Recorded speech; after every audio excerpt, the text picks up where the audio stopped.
సాధారణంగా కొంతమంది ఎమ్మెల్యేలు గెలుచుడితోటి హైదరాబాద్కి వచ్చేస్తారు, హైదరాబాద్లోనే ఉంటారు. కానీ మీరు మైనంపల్లి రోహిత్కి సంబంధించిన సోషల్ మీడియా కూడా చూడండి. మైనంపల్లి రోహిత్కి సంబంధించినటువంటి ఇన్స్టాగ్రామో, ఫేస్బుక్, యూట్యూబ్లో చూడండి. మొత్తం గ్రౌండ్లో ఉన్నటువంటి వీడియోలు ఉంటాయి.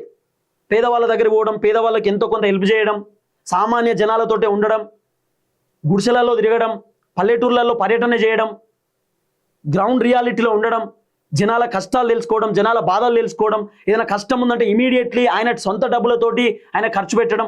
ఇట్లా మైనంపల్లి రోహిత్కి చాలా పాజిటివ్నెస్ జరిగింది. మైనంపల్లి రోహిత్ పైన చాలామంది జనాలు పాజిటివ్గా ఉన్నారు. కారణం ఏంటంటే ఆయన పనిచేస్తున్నాడు.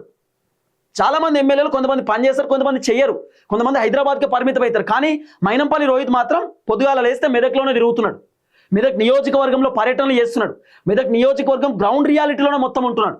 కాబట్టి రోహిత్కి చాలా పాజిటివ్ జరిగింది.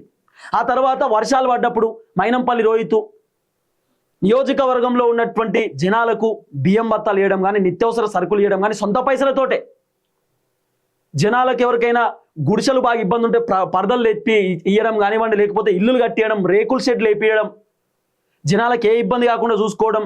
కొన్ని ఆ ఊర్లలో అయితే మోరీలేకి ఇబ్బంది పడితే మోరీలు వేపియడం. సో వర్షాకాలంలో మైనంపల్లి రోహిత్ చాలా కష్టపడ్డాడు, జనాల కోసం చాలా చేసిండు సొంత పైసలతోటి. చాలామంది యువతకి అనేక ఉపాధి కల్పించేటటువంటి కార్యక్రమం చేసిండు, ఉద్యోగాలు ఇప్పించిండు, చాలా మందికి చాలా విధాలుగా హెల్ప్ చేసిండు మైనంపల్లి రోహిత్. కాబట్టి మైనంపల్లి రోహిత్ కింద పాజిటివ్ ఉంది మెదక్లో.